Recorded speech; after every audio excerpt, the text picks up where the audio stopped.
diberikan panjang umur, sukses dalam meraih rezeki yang halal, terlindungi dari segala macam musibah, dirahmati dan dimuliakan oleh Allah Subhanahu wa ta'ala. Bapak Ibu yang saya hormati, alhamdulillah di pagi hari ini kita dapat menghadiri pelaksanaan salat subuh berjamaah sekaligus mengikuti kajian subuh.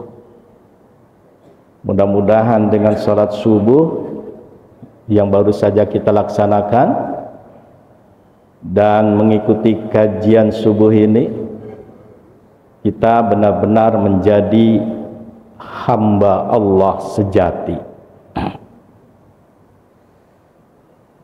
Di setiap keadaan, di setiap pertemuan, di setiap saat barangkali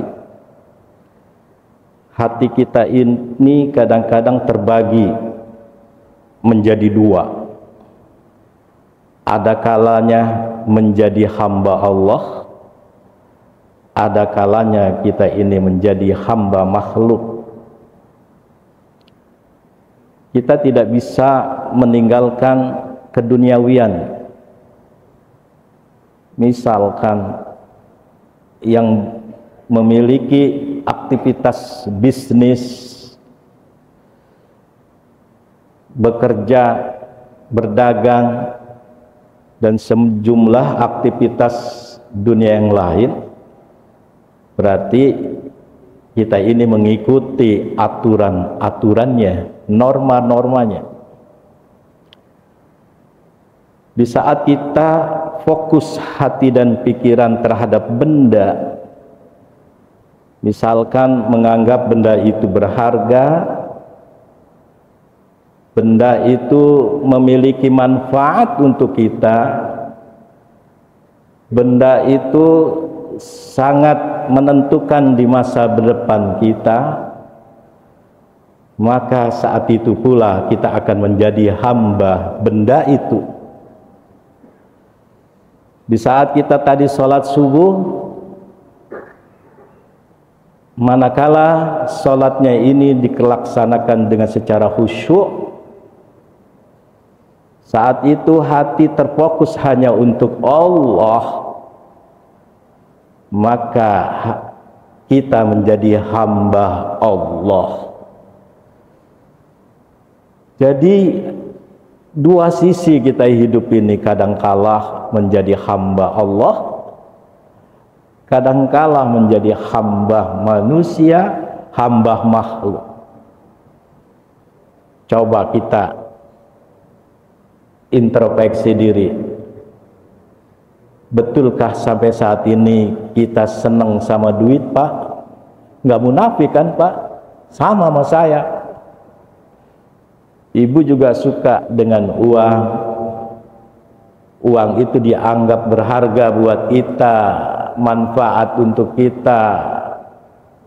Bahkan kita kadangkala saat itu cenderung hatinya kepada uang dan rela dikuasai, didominasi pikiran kita oleh uang, hati kita juga oleh uang. Maka itulah hambanya uang. Meskipun Rasulullah Shallallahu Alaihi Wasallam bersabda dalam sebuah hadis, ta'isa abdud dinar, ta'isa abdud dirham, ta'isa abdul khamisah, ta'isa abdul khamilah, utiya rodiya wa ilam yuqta sakhita. Kata Rasulullah, kamu hamba dinar, celakalah kamu yang menjadi hamba dinar, celakalah kamu menjadi hambanya dirham, celakalah kamu menjadi hambanya wol, kain wol, celakalah kamu menjadi hambanya kain sutra. Apabila kamu itu diberi, kamu senang. Apabila kamu tidak diberi, kamu saat itu membenci. Dari hadis ini memang Rasulullah mengatakan sejak dulu memang ada manusia yang menjadi hambanya makhluk. Kita diingatkan oleh Al-Quran surat Al-Baqarah ayat 21, Ya ayuhan nas u'budu rabbakumul ladzi khalaqakum walladzina min qablikum la'allakum tattaqun. Wahai manusia, sembahlah Tuhan kamu. Maksudnya jadilah kamu menjadi hambanya Allah yang telah menciptakan dirimu dan orang-orang sebelum kamu, la'allakum tattaqun, agar kamu menjadi orang yang bertakwa. Setar kita ingin menjadi orang bertakwa dimulai dengan kita integritas menjadi hambanya Allah. Berarti yang namanya hamba mencintai sesuatu sehingga kita ini rela didominasi oleh sesuatu. Maka ada orang ya menjadi hambanya manusia manakala kita tergantung hidupnya dengan orang kaya karena dia punya uang, punya harta benda. Kita mau apa saja melakukan asal perintahnya dia, karena kekhawatiran kalau saya tidak mengabdi dengan dia, saya hidupnya akan sengsara, saya lepas pekerjaannya, saya bagaimana hidup ke depan dengan anak istri saya. Berarti bertendensi hidupnya dengan makhluk itu. Nah, itu adalah hambanya makhluk. Di dunia ini kadangkala kita menjadi hamba Allah, kadangkala kita menjadi hambanya makhluk. Jamaah, ketika orang ini mencintai sesuatu, berarti dia sudah menjadi peluang menjadi hambanya sesuatu. Ibnu Athaillah As-Sakandari dalam kitab Hikam mengatakan, ma ahbabta syai'an ya illa antakuna lahu abdan wa huwa la yuhibbu ayyakuna li ghairihi abdan. Ibnu Athaillah dia mengatakan ya, tiada yang kamu sukai, tiada yang kamu cintai terhadap sesuatu, melainkan pada saat itu kamu menjadi hambanya sesuatu itu. Kalau kita ini sedang gandrung mengumpulkan harta benda demi masa depan anak dan istri kita, ya, nafsunya ini sangat cerdik sekali, setannya ini sangat cerdik sekali. Kamu kan punya masa depan, anakmu juga punya masa depan. Udah kamu buat lahan ini, atur itu demi hidup ke depan. Berarti kita menjadi hambanya sesuatu itu, insyaallah. Nah, kalau kita ini masih ada sesuatu di dalam hati dan kita cinta kepada sesuatu benda itu, berarti diri kita menjadi hambanya dan hati kita ini belum bersih dari hubud dunia atau cinta dunia. Ya. Karena itu dalam makalah yang lain Ibnu Athaillah mengatakan farigil qalba minal aghyar, kosongkan hatimu dari kecintaanmu kepada dunia. Bisa nggak bapak-bapak kita ini mengosongkan hati kita dari masalah-masalah duniawi? Kelihatannya susah banget. Iya ya. Bahkan sesuatu yang kita cintai dan kita pikirkan dalam sholat kadang-kadang terbawa. Sholat pertama, rakaat pertama, ketika takbiratul ihram, kenceng banget niatnya, fokus kepada Allah. Begitu bangun rakaat kedua, ingat lagi dengan masalah-masalah yang kita hadapi. Benar enggak? Coba kita evaluasi. Selama kita ini hidup di dunia, ya sudah ditaklifkan untuk melakukan ibadah 5 waktu, ada enggak sepanjang hidup kita ini sholatnya khusyuk, mulai dari niat sampai salam? Ya, kata Pak Haji Ike, kelihatannya nggak ada Pak Kiai. Kadangkala ingat yang lain. Lagi mau bangun kontrakan untuk anak istri kita ke depan, 25 pintu. Saat itu yang dibawa sholat itu adalah ingat kontrakan yang belum jadi itu. Nah hadirin, inilah yang menghalangi kekhusyuan di dalam sholat. Di saat menghambakannya kepada yang lain, ini bisa membatalkan kekhusyuan sholat seseorang. Jamaah, Rasulullah Sallallahu Alaihi Wasallam pernah didatangkan oleh seorang, ya Rasulullah, saya ingin sekali sholatnya khusyuk. Bagaimana caranya ya Rasulullah? Rasulullah saat itu tersenyum menasihatkan orang tersebut, tidak mudah sahabatku untuk melakukan sholat khusyuk. Kelihatannya Anda harus menghadapi rintangan-rintangan yang tidak sedikit. Masa iya wahai Rasulullah? Iya. Tiba-tiba muncul Ali. Wahai Rasulullah, saya bisa melakukan sholat khusyuk. Yang benar kamu Ali.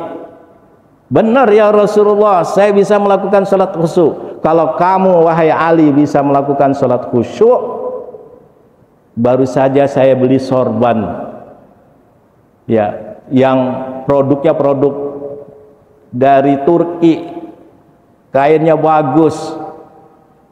Kalau kamu bisa menjalankan sholat khusyuk, nanti saya kasih hadiah sorban yang baru ini untuk kamu wahai Ali.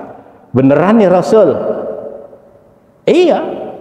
Maka dilakukan oleh Ali salat sunnah. Setelah salat sunnah ditanya oleh Rasulullah, wahai Ali, bagaimana kamu mendapatkan salat khusyuk?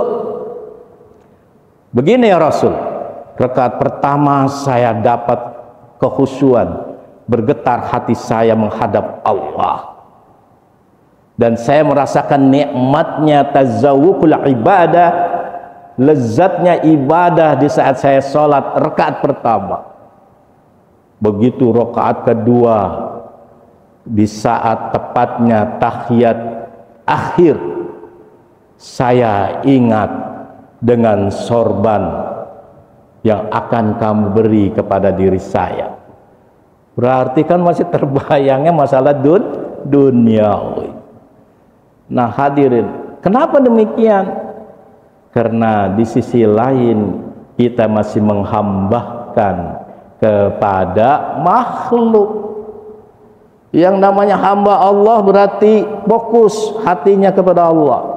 Yang namanya hamba fokus dirinya hanya menghadap Allah. Yang namanya menghambakan Allah berarti saat itu cintanya hanya kepada Allah, tidak merasakan cintanya kepada yang lain. Nah hadirin jamaah, Ibnu Athaillah menasihatkan kepada kita, ini mohon maaf saya fokus kepada satu kitab tasawuf, yaitu kitab Hikam Ibnu Athaillah. Disinilah dibenahi pikiran hati kita agar menjadi hamba Allah sejati. Apa yang dikatakan beliau? Anta hurrun mimman anta anhu ayyis wa anta abdun lima anta lahu qami'.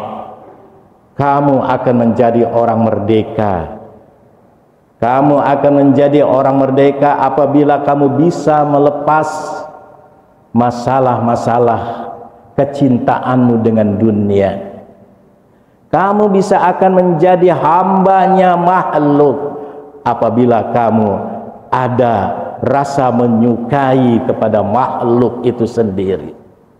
Betapa banyak kita mencintai harta benda yang merupakan image kita ke depan ini adalah yang bisa menentukan masa tua kita, masa anak-anak dan cucu kita ke depan. Agar anak cucu kita ke depan ini dalam image kita bisa hidup dengan benda. Masya Allah. Ya, berarti kadangkala kita tadbir. Ya, tadbir itu mengatur Allah. Padahal dikatakan ya arih nafsaka minat tadbir, istirahatkan pikiranmu dan hatimu dari ngatur-ngatur hidup. Pak Kiai, kita kan hidup di dunia harus ikhtiar. Beda kalau di saat ikhtiar, maka ada titik sentralnya yaitu tawakal. Beda dengan tadbir. Kalau tadbir itu ngatur ya masalah-masalah hidup di dunia ini bagaimana tanpa dipasrahkan kepada Allah. Nah, Bapak Ibu yang saya hormati, orang yang menjadi hamba Allah berarti saat itu di hatinya tidak ada lain kecuali Allah, sehingga dirinya integritas, jujur, tegas, tidak peduli itu dia melawan kemungkaran, maka dia berani menyatakan kebenaran.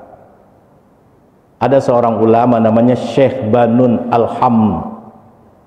Ya, Syekh Banun Al-Hamlah ini orang Mesir pada zaman dinasti kerajaan Humairiyah bin Ahmad bin Tulul. Ya, Syekh Banun ini menyatakan kepada menteri-menterinya kerajaan itu, dikasih nasihat menteri-menterinya, ternyata ditentang.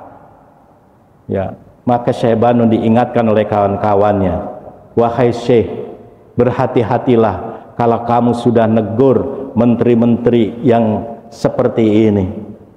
Maka Syekh Banun mengatakan, sudah tugasnya saya sebagai seorang pendakwah, sebagai juru dakwah. Mereka ini melakukan kemungkaran yang mengakibatkan ruginya rakyat dan sengsaranya rakyat.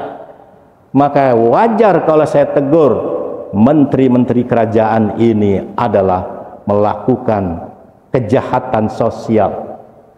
Begitu dihadapkan, menterinya mengatakan, hai Banun, kamu akan berhadapkan dengan Raja Humairah bin Ahmad bin Tulul. Silakan, kalau Anda tidak senang, saya siap akan menghadapi. Saat itu dipanggillah oleh Ibnu Ahmad bin Tulul rajanya, wahai Syekh Banun, kenapa kamu menyalahkan menteri-menteri saya? Kenapa kamu itu tidak taat dengan menteri-menteri saya? Syekh Banun dengan tegas mengatakan, karena ulah dan tingkah kamu wahai raja.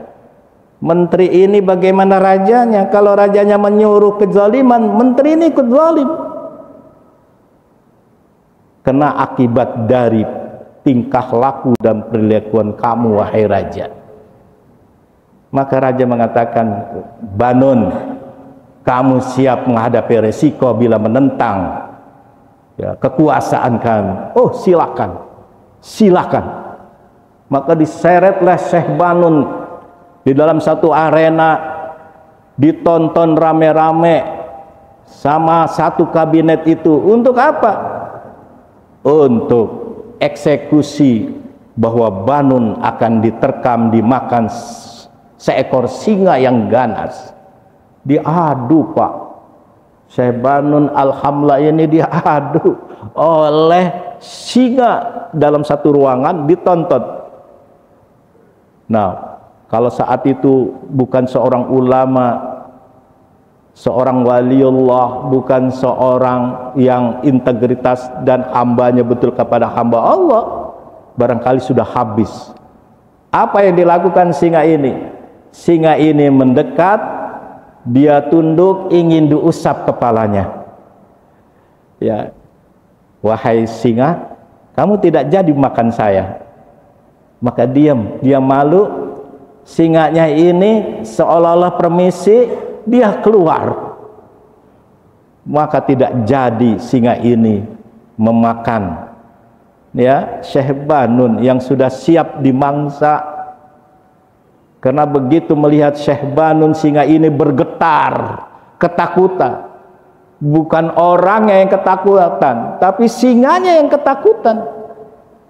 Maka raja bersama menterinya, Ibnu Ahmad bin Tulul bersama menterinya ini kaget, ada singa gemetar ketakutan melihat seorang ulama. Mengapa terjadi demikian? Karena yang ada di hati Syekh Banun ini adalah menghambakan diri kepada Allah. Saat itu betul-betul penyerahannya kepada Allah, tidak kepada penyerahan yang lain. Bapak Ibu yang saya hormati, pun demikian apabila kita ini sudah lepas dari ibadah-ibadah mahdhan seperti kita melakukan sholat, yang harusnya itu memang fokus kepada Allah, kita aktivitas, yang dagang-dagang, yang bisnis-bisnis, yang bekerja-bekerja, apa yang dihadapi? Pasti masalah-masalah makhluk, pasti masalah dagangan. Supaya kita ini selalu teringat akan zikir kepada Allah, mulai pekerjaan kita itu dengan zikir. Ucapkan Bismillahirrahmanirrahim. Bapak, komposisi bismillah ini ya, kalau kita teliti lagi di berbagai perspektif ilmu tafsir dan pendekatan tasawuf, bismillah ini adalah bentuk doa simple, padat. Dimulai dengan bismillah, bi-nya ini harfu jar. Kalau secara nahwu ya begini, bi-nya ini harfu jarin, mabniun alal kasri, ismi majrurun bil ba, wa huwa mudhaf, Allahi mudhafun ilaih, al jar wal majrur yata'allaqu bi fi'li ay abtadi'u. Jadi bismillahirrahmanirrahim, bismi ini ada jar majrur yang berhubungan dengan fi'il, dengan pekerjaan. Saya mulai. Jadi sebelum baca bismillah di hati sudah mengucapkan saya mulai pekerjaan ini dengan baca Bismillahirrahmanirrahim, menyebut asmanya. Mana asmanya Allah Ta'ala? Cukup diwakilkan dengan kalimat Rahman Ar-Rahim. Ini wakil dari 99 Asmaul Husna. Di saat Bapak Ibu baca bismillah, maka yang sudah disebut 99 nama-nama Allah yang mulia. Subhanallah. Saya baca dalam kitab Ad-Dasuki, bi-nya di sini adalah lil isti'anah. Apa pengertian lil isti'anah? Lil isti'anah ini adalah mohon doa, mohon pertolongan. Di saat Bapak mau mulai aktivitas, yang dagang-dagang, yang bisnis-bisnis, agar kita ini menjadi hamba Allah, mulai dengan kata-kata saya mulai pekerjaan ini dengan baca bismillah ismi. Nah, berarti bobotnya doa ini apa? Bapak, bismillah ini kualitas yang luar biasa kualitasnya. Saking bismillah ini kualitas, Nabi mengatakan, ya kullu dzibalin la yabda'u fihi bil basmalah fa huwa aqta ajdar abtar. Ya, ini hadis-hadis lain ada yang bilang aqta, abtar, ajdar. Siapa satu pekerjaan yang memulai pekerjaan yang mulia, yang baik tanpa dimulai dengan baca bismillah, maka pekerjaan itu jauh dari segala keberkahan. Kenapa bismillah itu memiliki bobot berkah, memiliki kualitas berkah? Karena dibinya, coba baca Bapak periksa bacaannya. Bismi, bi ini bobotnya adalah 6.666 ayat, 114 surah, 30 juz, berarti Al-Quran disimpulkan di dalam kalimat bis. Masya Allah. Diibaratkan bismi ini plekdis. Tahu plekdis Pak ya? Nah, ada 5.000 program cukup diwakilkan dengan benda kecil seperti ini. Nah, sudah Al-Quran, Taurat, Jabur, Injil masuk ke dalam kalimat bismi. Ada lagi 100 suhuf. 100 suhuf itu adalah suhuf kumpulan wahyu-wahyu Allah yang belum dibukukan, namanya lembaran atau suhuf. Fi suhufi Ibrahim wa Musa. Ya, jadi suhuf untuk Nabi Ibrahim itu 10, suhuf untuk Nabi Musa itu 30, untuk Nabi Sis 60.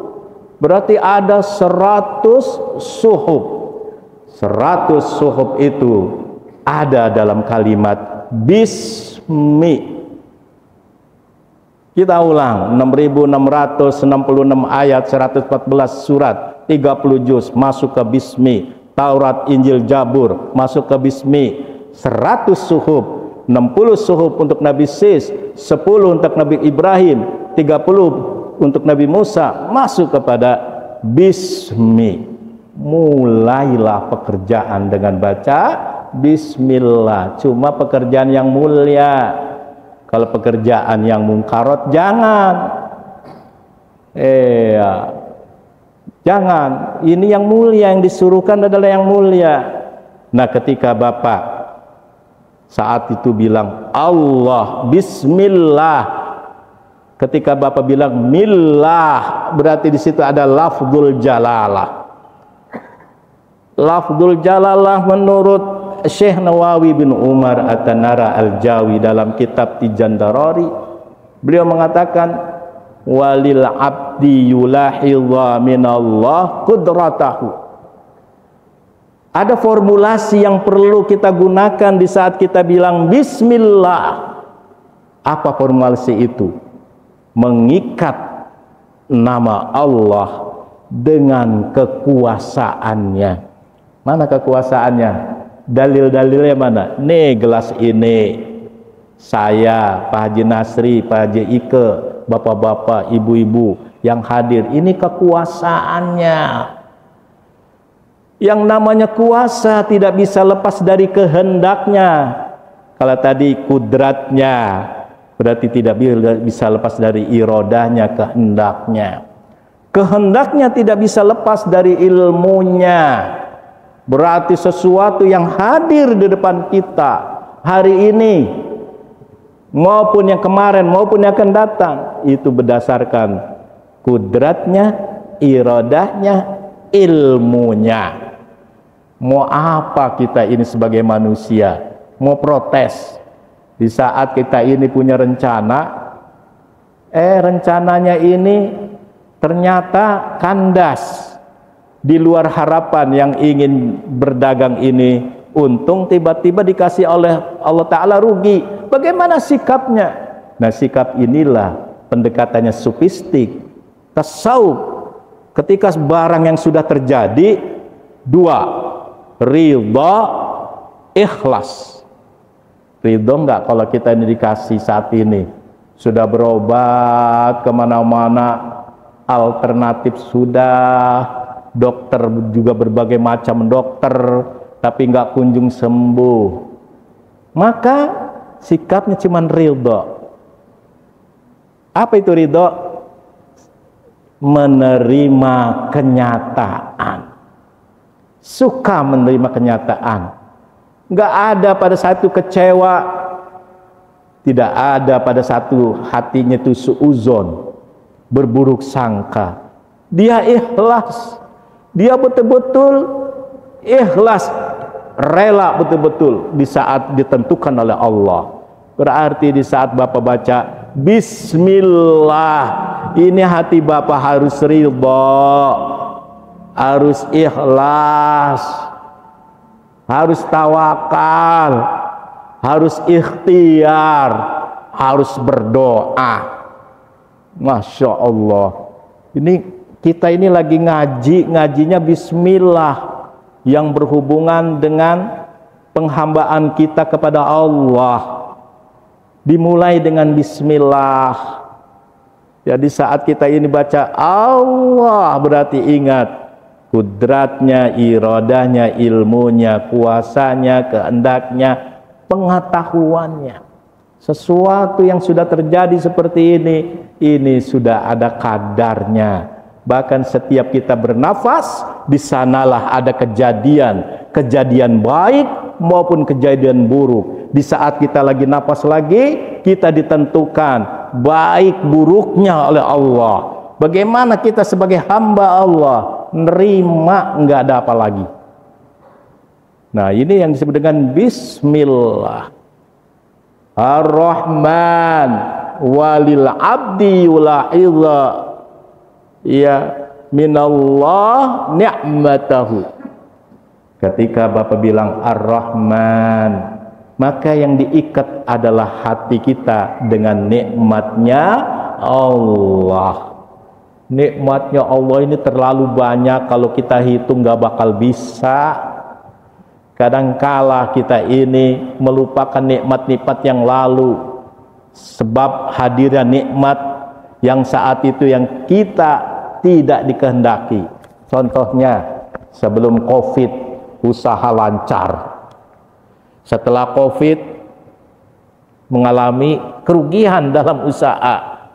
Nah, saat itu kita ingat yang ruginya saja, padahal sebelum COVID ini kan banyak keuntungan yang kita dapat. Kenapa nggak diingat?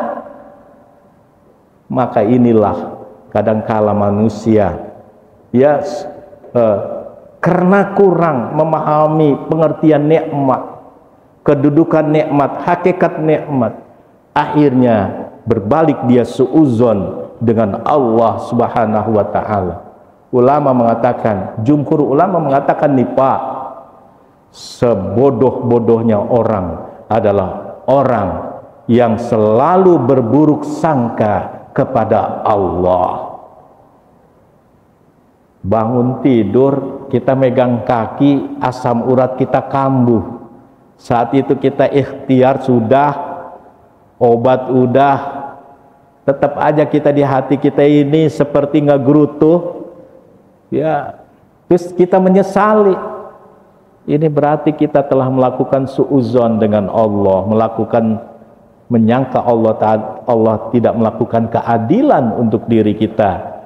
Ini yang berbahaya. Harusnya kan Pak, kalau bangun tidur jangan megang itu kaki dulu, ucapin apa? Ya alhamdulillahilladzi ahyana, terus ba'dama amatana wa ilaihin nusyur. Bersyukur kita walaupun ada sakit, tapi banyak nikmat yang kita lupakan.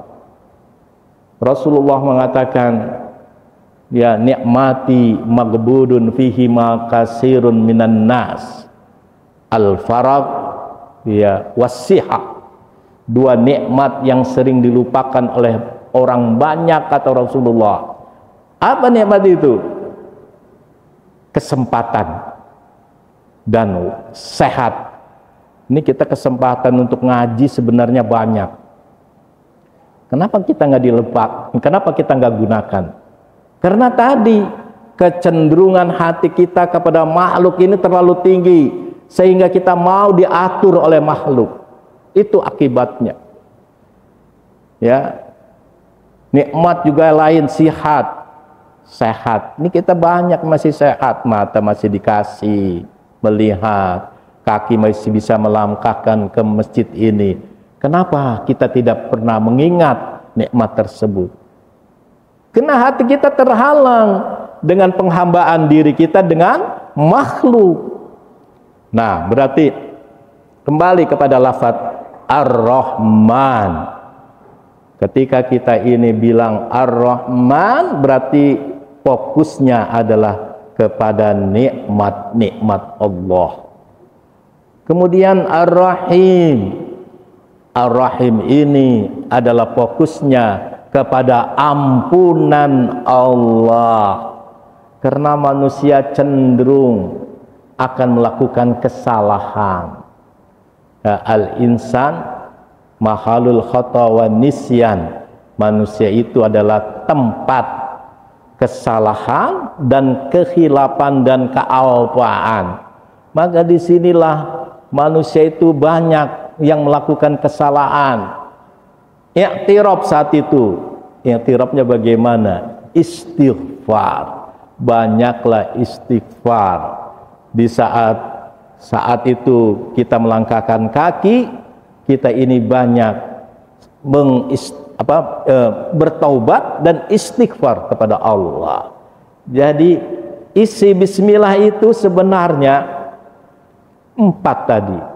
Bismi ini adalah doa, ya, doa yang memiliki bobot yang luar biasa. Karena Zabur, Taurat, Injil, seluruh suhuf ada bacaan bismillahnya, ya. Terus Allah itu adalah zat al-muqaddasa, zat yang suci, terlepas dari dirinya sifat-sifat kemakhlukan. Maka ditentukanlah sifat kuasanya, sifat kehendaknya, sifat ilmunya. Dimulai dari penelusuran akal kita ingin menetapkan Allah itu pasti adanya atau wajibul wujud, maka akal ini dituntun menemukan alam. Alam ini bukti adanya Allah. Karena alam ini mulanya tiada menjadi ada. Alam ini berubah waktu, berubah tempat, dan juga berubah keadaan. Berarti alam tidak bisa ada dengan sendirinya. Ada yang mengatakan, ada yang mengadakan. Siapa? Allah. Berarti ketika wajibil wujud sudah, berarti kita cari wahdaniyatnya, esanya Allah. Allah itu esa dalam berbuat, esa dalam sifat, esa dalam zat. Hati kita berarti sudah dituntun dengan pemahaman esanya Allah. Yakin dia itu punya ilmu, yakin dia itu punya kehendak, yakin dia punya kekuasaannya. Maka kita ucapkan Bismillah Ar-Rahman. Kita melihat nikmat-nikmat Allah yang begitu banyak. Ada perbedaan nikmat dengan al-ala. Kalau Bapak melihat di kamus, al-ala artinya nikmat, ya nikmat juga artinya nikmat. Padahal ini ada bedanya. Contohnya, saya hari ini dikasih air. Di depan saya ini air. Ini bentuk ini namanya al-ala. Nah, air ini bisa meredahkan dahaga saya. Berarti bisa melepas dahaga, itu namanya nikmat. Manusia ada yang dikasih al-ala, ada yang dikasih nikmat. Ada juga manusia dikasih al-alanya, nikmatnya enggak. Contoh, dia dikasih uang banyak, kaya, terus bisa beli apa saja makanan, tapi begitu dia beli makanan, dia tidak bisa merasakan nikmat. Uang banyak, mobil mewah, ya, rumah mewah, tapi dia tidak bisa tidur kalau malam karena memikirkan sesuatu yang mengganjal hatinya. Itu cuma dikasih ala-ala, nikmat hidupnya nggak dikasih. Ya Allah, ada juga orang yang dikasih nikmat, ala-alanya enggak.